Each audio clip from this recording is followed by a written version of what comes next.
나의 하나님은 우리를 나의 종이라고 불러주시고 내가 택한 야곱이라고 우리를 불러주시고 나의 벗이라고 우리를 불러주십니다.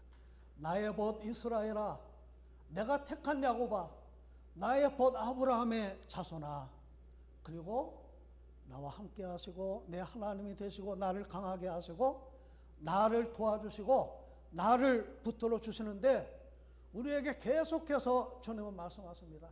두려워하지 말라, 놀라지 말라.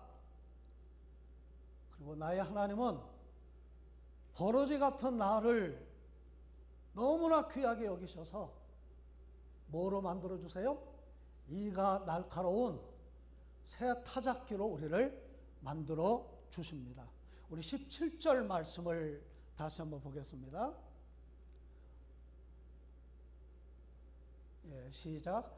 가련하고 가난한 자가 물을 구하되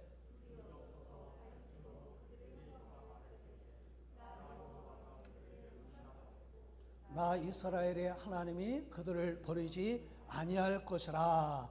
여기 가련하다, 그 말은 히브리어로 아니라고 하는 말입니다. 그 말은 영어로는 poor, humble, 이제 가난하다, 비천하다 그런 뜻인데, 돈이 없으니까, 가진 게 없으니까 어때요? 힘이 없어요. 쉽게 사람들에게 무시를 당합니다. 그래서 히브리어 아니라고 하는 말은 억눌린다, 억압받는다 그런 뜻이 있어요. 궁핍하다, 히브리어로 애니온이라고 하는데, 이거는 이제 물질이 부족한 그런 상태를 말합니다. 그러니까 영어로는 이제 그 필요하다 그러면 need라고 하는 단어를 쓰잖아요. 근데 형용사로 need라고 하는 그런 단어를 써서 이 궁핍하다라고 하는 말, 가련하고 궁핍하다라고 하는 말을 히브리어 성경이나 영어 성경에 찾아보면 가난하고 가난한 자라고 번역을 할 수가 있습니다. 쉽게 말하면 아무것도 없는 거예요. 너무나, 그러니까 사회 제일 밑바닥층, 돈도 없고 배도 고프고 아무런 힘도 없는 그런 불쌍한 사람들, 거기에다가 마실 물이 없어서 혀가 피치드 했다는 거예요. 이게 혀가 바짝 말라버렸다는 거예요. 혀가 바짝 말랐다고 하는 것은 우리 몸이 물을 간절히 원하는 그런 상태입니다. 그것을 우리는 목마름이라고 그렇게 표현을 합니다. 우리 인간은 물이 있어야 살 수가 있죠. 저는 그 다큐멘터리 보는 것을 참 좋아하는데, 물만 있으면 사막에도 사람이 삽니다. 저 알래스카 저 북쪽 그 추운 곳에 얼음을 깨서 물을 만들어서라도 물만 있으면 사람이 살아요. 그런데 물이 없으면 사람은 살 수가 없습니다. 우리 몸의 70%가 물이라고 하는데 1%, 2%만 부족해도 탈수 현상이 일어난대요. 12%가 부족하면 생명이 위험하다고 그럽니다. 이스라엘에 있는 그 중동 지역은 물이 굉장히 귀하기 때문에 누구나 이 목마름에 대해서 아는 거예요. 우리도 목마른 경험들이 있죠. 물의 중요성을 알고 있는데, 그래서 이스라엘 사람들은 육적인 목마름을 영적인 목마름으로 그렇게 승화시켜서 하나님에 대한 믿음을 고백을 했습니다. 사슴이 시냇물을 찾기에 갈급한 같이 내 영혼이 주를 찾기에 갈급하니이다. 시편 42편 1절. 내가 기근을 땅에 보내리니 양식이 없어 주림이 아니며 물이 없어 가람이 아니오. 뭐가 없는 기갈이에요? 여호와의 말씀을 듣지 못한 기갈이라. 아모스 8장 11절. 우리 신앙생활은요, 하나님에 대한 목마름을 가지고 사는 거예요. 10년 성령이 가난한 자는 복이 있나니, 애통하는 자는 복이 있나니, 의에 줄이고 목마른 자는 복이 있나니.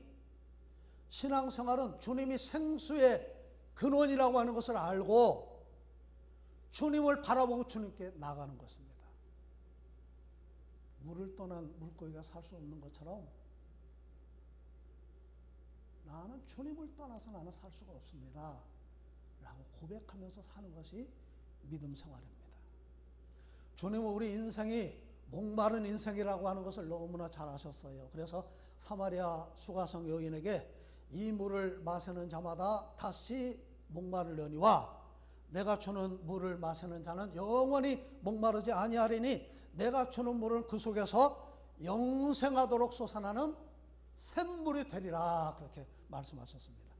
누구든지 목마르거든 내게로 와서 마셔라. 나를 믿는 자는 성경에 이른 것 같이 그 배에서 뭐가 흘러나와요? 예, 생수의 강이 흘러나오리라. 아멘.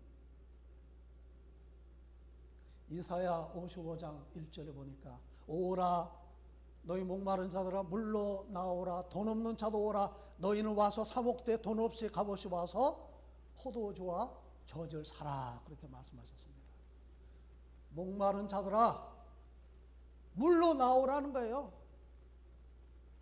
돈 없는 사람도 오고 누구든지 오라는 겁니다. 누구든지 내게로 오면 그냥 주겠다는 거예요.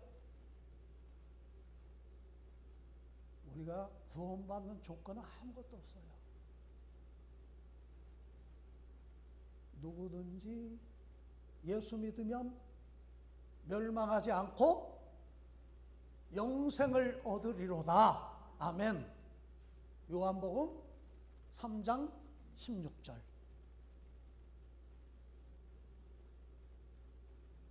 이 생수의 근원된 주님께 나가는 게 얼마나 큰 축복입니까?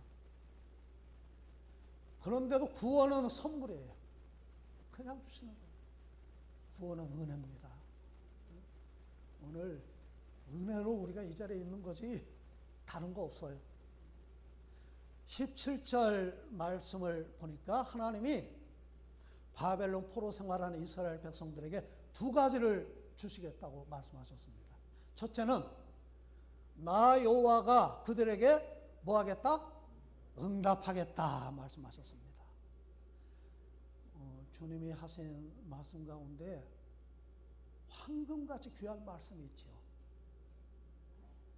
그것을 우리는 산상수훈, 산상보훈, 보화 같은 말씀이라고 해서 그렇게 표현을 하는데 어디 기록되어 있죠? 마태복음 5장부터 7장. 근데 7장에 보니까 그런 말씀이 있어요. 구하라, 찾으라, 두드리라. 구하면 주실 것이요, 찾으면 찾을 것이요, 문을 두드리면 열어주신다는 거예요. 참 그러면서 저는 이 비유의 말씀을 읽을 때마다 참 마음에 감동이 됩니다. 아들이 떡을 달라는데 돌을 주며 생선 달라고 하는데 뱀을 줄 사람이 있겠느냐? 지금은 그렇게 배고픈 경험들이 별로 없죠. 여기 우리 장로님들 또 우리 권사님들 그 세대에는 아마 그런 배고픔을 많이 경험해 보셨을 거예요.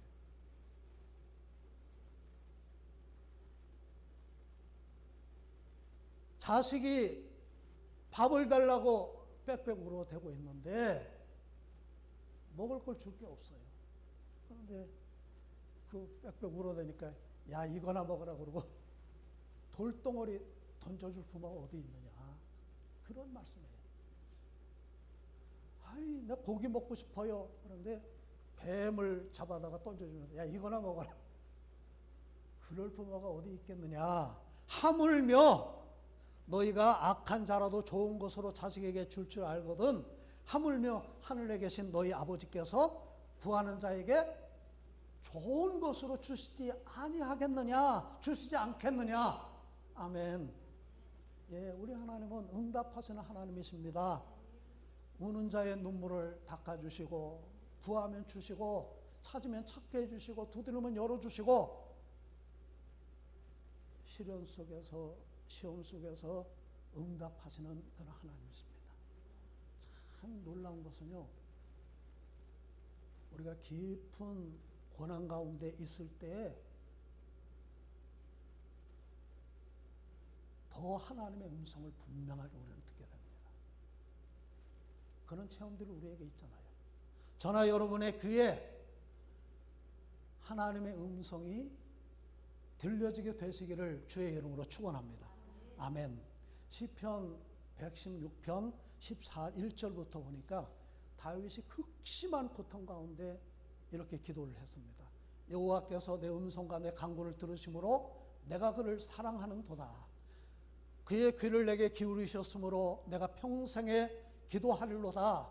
사망의 줄이 나를 두르고 수월의 고통이 내게 이름으로 내가 환난과 슬픔을 만났을 때에 내가 여호와의 이름으로 기도하기를 여호와여 주께 고하오니 내 영혼을 건지소서 하였도다. 그 18절 보니까 하나님이 이렇게 응답하셨대요. 주께서 내 영혼을 사망에서, 내 눈을 눈물에서, 내 발을 넘어짐에서 건지셨나이다. 아멘.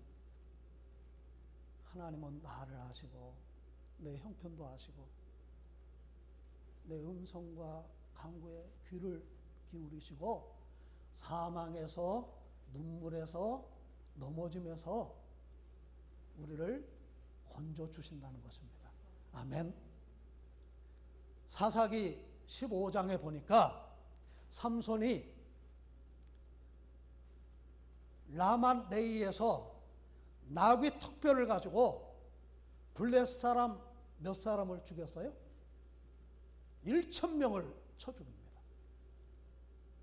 사력을 다해서 싸우다 보니까 삼손이 막 온몸에 진이 다 빠져서 탈진 상태가 되었습니다.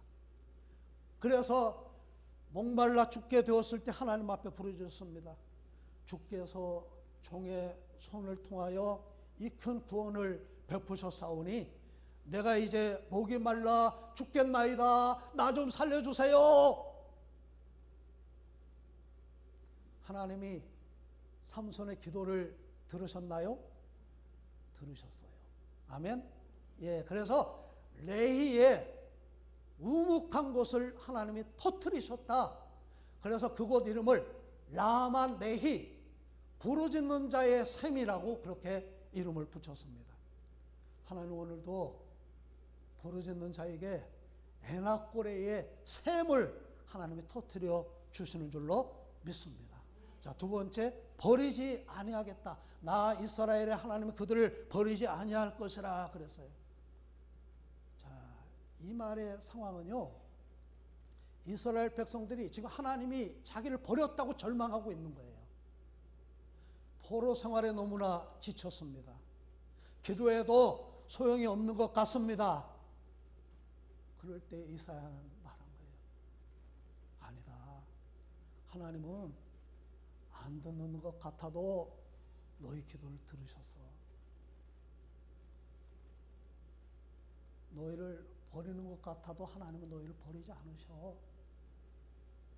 하나님은 우리를 버린 적이 없습니다. 내가 하나님을 버리는 거지 하나님은 한 번도 우리를 버린 적이 없어요. 나의 종, 나의 택한 야곱, 나의 벗을 하나님은 너무나 귀하게 여기십니다. 이사야 49장 14절에서 16절 보니까 오직 시온에 이르기를 여호와께서 나를 버리시며 주께서 나를 잊으셨다 하였거니와 여인이 어찌 근저 젖먹는 자식을 잊겠으며 자기 태에서 난 아들을 긍휼히 여기지 않겠느냐. 그들이 혹시 잊을지라도 나는 너를 잊지 아니할 것이라. 내가 너를 내 손바닥에 새겼고 너의 성벽이 항상 내 앞에 있나니 그랬어요.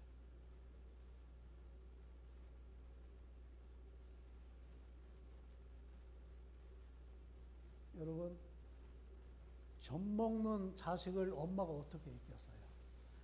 저는 제 아내하고 결혼해서 딸을 둘을 낳았는데 우리 아내가 참 잠이 많았어요. 잠을 잘 자요. 한번 잠들면 세상 모르고 그냥 자는 거예요. 누가 업어가도 모를 정도로 잠을 잘 잡니다. 근데 저는 좀 예민해요. 그래서 자다가 잘 깹니다.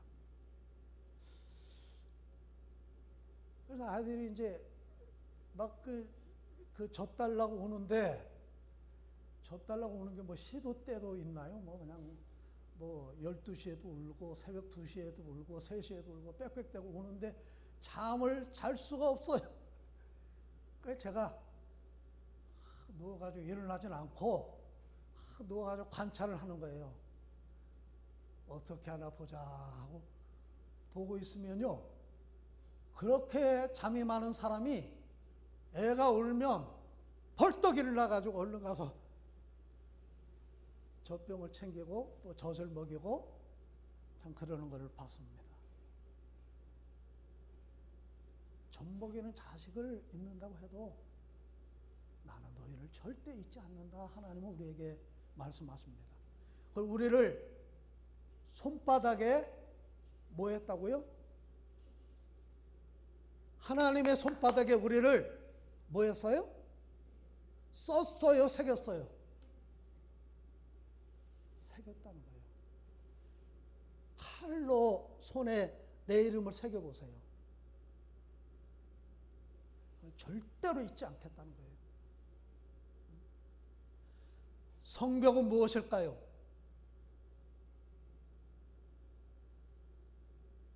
나를 보호해주고 지켜주는 내 방패고 보금자리인데, 뭐 가정도 될 수도 있고 건강도 될 수도 있고 내 자녀, 내 부모도 될 수가 있고 내 직장도 될 수가 있고 또 내 생업도 될 수가 있고 내 나라도 될 수가 있습니다.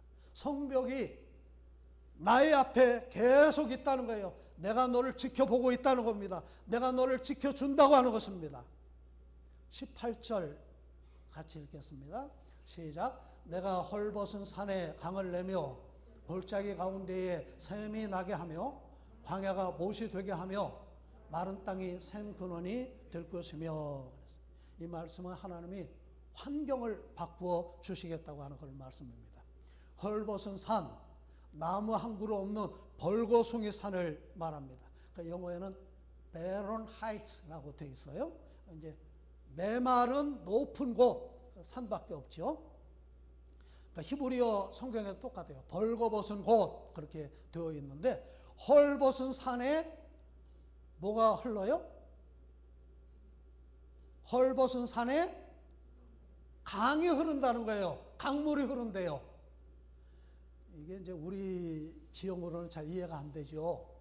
근데 이제 이스라엘 그 지도를 보면, 혹시 여러분 이스라엘 지도를 자세히 관찰해 보면 그 지도에 이렇게 점점점 찍어가지고 이렇게 그 표시를 해놓은 그런 곳들이 있습니다. 그것을 그 와디라고 말을 하는데, 보통 때는 말라 있다가 비가 오면 흐르는 그런 강을 와디라고 합니다.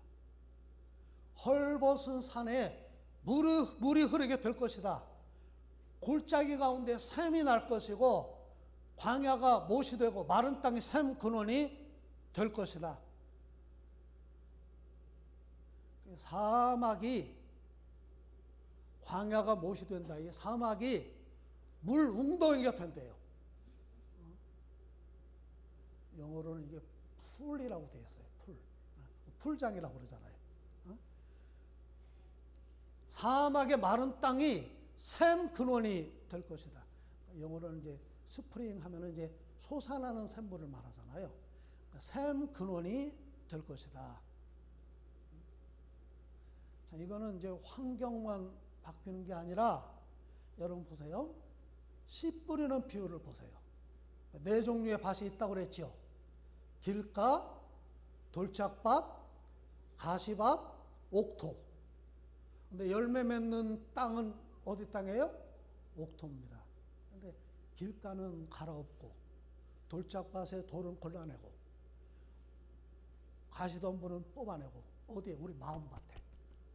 우리 마음밭을 변화시켜 주시고 우리 마음을 옥토로 바꾸어 주시는 그런 은혜가 우리에게 있기를 바랍니다. 우리 19절 보겠습니다. 시작. 내가 광야에는 백향목과 시틴나무와 화석류와 들감람나무를 심고 사막에는 잣나무와 소나무와 황양목을 함께 두리니. 이 백향목이나 그 시틴나무는 최고급 목재를 말합니다. 이 시틴나무는 영어로는 이제 아카시아 나무라고 되어 있는데, 이게 이제 이 법궤를 이 시틴나무로 만들었잖아요. 그 화석류는 향기가 나고 꽃이 피는 그런 나무입니다. 감람나무, 올리브나무, 열매가 귀하고 그다음에 기름을 굉장히 많이 쓰잖아요. 자, 광야와 사막에 백향목, 시틴나무, 화석류, 들감나무, 잣나무, 소나무, 황양목을 그곳에 심어주겠다. 자, 20절 시작. 무리가 보고 여호와의 손이 지으신 바요 이스라엘의 거룩한 이가 이것을 창조하신 바인 줄 알며 함께 헤아리며 깨달으리라. 아멘. NIV 성경을 제가 자세히 보니까 이렇게 되어 있습니다. 18절 19절 헐벗은 산에 강이 흐르고 사막에 물이 고이고 골짜기에 샘이 솟아나고 백향목 같은 나무가 자라는 땅으로 변하게 될 것이다. 그렇게 한 이유는 그것을 사람들이 보고 알게 하고 생각하고 이해하게 될 것이다. 무엇을? 하나님의 손이 이것을 하셨다는 것을, 하나님의 손이 이것을 창조하셨다는 것을 너희가 보고 알고 깨닫고 이해하게 될 것이다. 그렇게 되어 있습니다. 아멘. 예, 여러분 하나님을 믿으십니까? 아멘. 하나님을 더 신뢰하시길 바랍니다. 우리가 힘들 때가 있습니다. 어려움이 몰려올 때가 있습니다. 근데 결국 하나님은 광야와 같은 그런 환경, 광야와 같은 우리 마음밭을 옥토로 바꾸어 주실 줄로 믿습니다. 예레미야 17장에 보니까 여호와를 의지하며 여호와를 의뢰하는 그 사람은 복을 받을 것이라.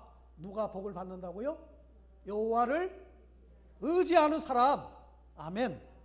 그는 물가에 심어진 나무가 그 뿌리를 강변에 뻗치고 더위가 올지라도 두려워하지 아니하며 그 잎이 청청하며 가문을 해도 걱정이 없고 결실이 그치지 아니함 같으리라. 아멘. 여러분 히브리서 12장 2절 말씀을 여러분 다 알고 있죠? 믿음의 주요 온전케 하시는 이인 누구를 바라보자? 예수를 바라보자. 믿음의 주라고 하는 말은 헬라어로 아르케고스라고 되어 있습니다. 그 말은 창시자, 창설자라고 하는 뜻인데, 믿음의 주인, 믿음의 원천, 믿음을 만들어 주시는 분이라고 하는 그런 뜻입니다. 온전케 한다, 헬라어 텔레이오테스라고 하는 말은 완성자라고 하는 그런 뜻이에요. 그러니까 믿음의 주요 온전케 한다, 그 말은 믿음의 시작과 끝, 알파와 오메가, 믿음의 전부가 누구라는 거예요? 예수라는 거예요. 그 예수를 바라보자는 겁니다. 로마서 1장 16절에 보니까 이 복음은 모든 믿는 자에게 구원을 주시는 뭐가 돼요? 하나님의 능력이 됨이라. 먼저는 유대인에게요, 그리고 헬라인에게로. 17절에 보니까 이렇게 되어 있습니다. 복음에는 하나님의 의가 나타나서 믿음으로 믿음에 이르게 하나니. 이 말은 시작도 믿음이고 끝도 믿음이다, 그 말이에요. 믿음의 주요 온전케 하시는 이, 그가 바로 예수고 그가 바로 복음이고, 그 예수를 바라보자. 우리가 바라보는 예수, 십자가에 죽으신 예수, 주님은 오늘도 우리를 부르십니다. 수고하고 무거운 짐진 자들아 다 내게로 오라. 내가 너희를 쉬게 하리라. 아멘. 주님은 우리에게 긍휼을 베풀어 주십니다. 아멘. 예. 그리고 때를 따라 돕는 은혜를 우리에게 베풀어 주세요. 그러므로 우리는 긍휼하심을 받고 때를 따라 돕는 은혜를 얻기 위하여 어디로 나가요? 은혜의 보좌 앞에 담대히 나아갈 것이니라. 아멘. 히브리서 4장 16절. 풍랑 보지 말고 주님 보라는 거예요. 풍랑 빠지지 말고 주님 손 붙잡으라는 거예요. 여러분, 그 박병출이라고 하는 사람을 혹시 아세요? 이분은 목회자고 선교사고 의사입니다. 이분을 존경하는 사람들이 박누가로 이름을 바꾸어 주었습니다. 이분은 하나님 모르는 것이 세상에서 제일 큰 병이다 그렇게 생각을 하고 1989년에 필리핀 오지에 선교사로 들어갔습니다. 그냥 오지가 아니라 바교라고 하는 곳에서 무려 12시간 비포장도로를 들어가야 갈 수 있는, 쉽게 들어갈 수 없는 그런 곳에 가서 병원을 세우고 사람들에게 의술을 베풀었습니다. 오지에서 활동을 하다 보니까 자신은 병을 달고 살았습니다. 장티푸스, 콜레라, 이질, 댕기열, 간염, 92년에 췌장암을 앓고 2004년에 위암을 앓고 2009년에 간경화, 당뇨가 오고 2016년에 위암이 재발을 했습니다. 30년 동안 필리핀에서 선교를 하다가 2018년 5월 달에 58세 나이로 세상을 떠났습니다. 인간극장, 여러분 혹시 이제 유튜브 같은 데 찾아보시면 아픈 만큼 사랑한다 그 후라고 하는 그런 테마가 있는데 여러분 한번 찾아서 보세요. 이분은 그런 말을 했어요. 내일 당장 죽더라도 내 할 일을 해야 되겠다. 내 몸이 아프니까 아픈 사람이 더 불쌍하고 더 이해가 되고 그들을 더 돌봐야 되겠다. 죽을 때까지 그분은 그 일을 한 거예요. 참 저는 오늘 말씀을 준비하면서 내 남은 생에 정말 주님 앞에 살고 싶다. 그런 마음을 가졌습니다. 여러분, 주님을 바라보고 주님을 위해서 사시기를 바랍니다. 아멘. 대단하고 위대한 일 아니어도 괜찮아요. 주님은 내가 할 수 없는 일 하라고 하지 않으세요. 내가 할 수 있는 그 일을 하면 돼요. 언젠가 저도 주님 앞에 가고 여러분도 다 주님 앞에 갈 텐데, 주님, 제가 그래도 살았을 때 내가 주님을 위해서 이거 했어요 라고 말할 수 있는 제가 되고 여러분들이 되시기를 주의 이름으로 축복합니다.